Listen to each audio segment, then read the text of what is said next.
we do a lot of the same things there that we do here, but we don't always have the sophistication or technology there that we have here, and so you often have to be a little more creative. And we don't have a cast saw. Actually, we do have a cast saw now, but we didn't when this picture was taken. And this is another one of Gonzalo's grandsons who broke his leg and had a cast, and so we didn't have a cast saw, so we took it off with a hacksaw. But it's just, we don't have all of the luxuries that we have here. And most of our needs right now, or our biggest needs, are personnel needs. And what we really need, what we really want, is a family practitioner, and especially one who does some obstetrics, because we have a lot of women who want to have their babies at the clinic, and I can't do it. And so we're hoping to find a family practitioner that can come and help us in San Lorenzo. One of the other things we need is a maintenance man, because San Lorenzo is about 300 kilometers from Quito, and a lot of things that go wrong or break in San Lorenzo, in a bigger city or in the real world, you can make a phone call and it's just a trip across town. Here, we've got to get somebody from Quito or Ibarra, or we've had people come from Guayaquil. And so we have a lot of things that just sit around because we don't have anybody to fix them.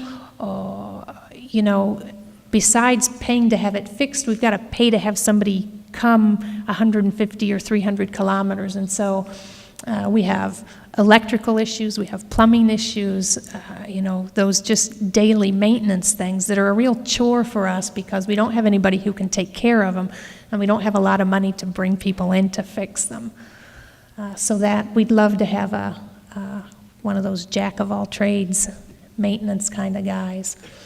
And another thing talking about personnel, is an anesthesiologist. That's been one of our biggest nightmares, anesthesia.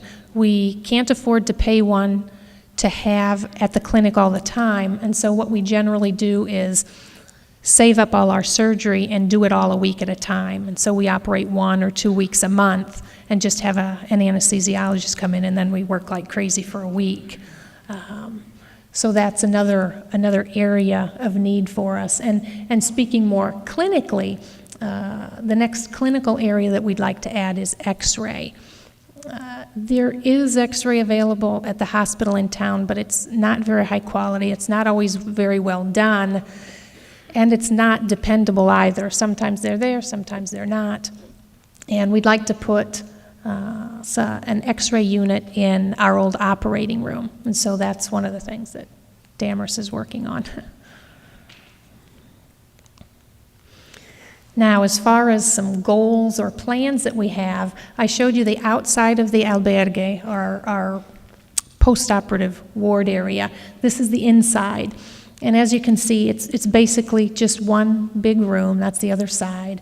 And this gets kind of small by the time you get 4 or 5 patients in there and their accompanying family member.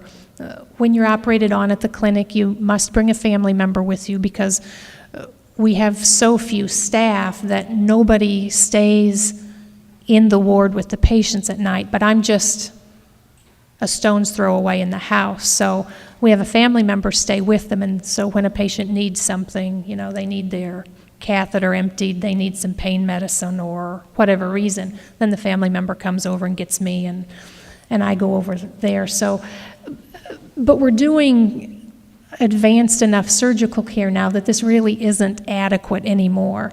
There's no space for nursing, there's no space for medicine supplies or anything, and it's kind of cramped. And when the Ministry of Health comes to inspect us, they're not very crazy about this space either. So the next thing that we have on our list of things to do is to build a new hospitalization ward. And right now that'll be mostly for surgical care, but hopefully as we go along, we'll be able to have medical patients there as well.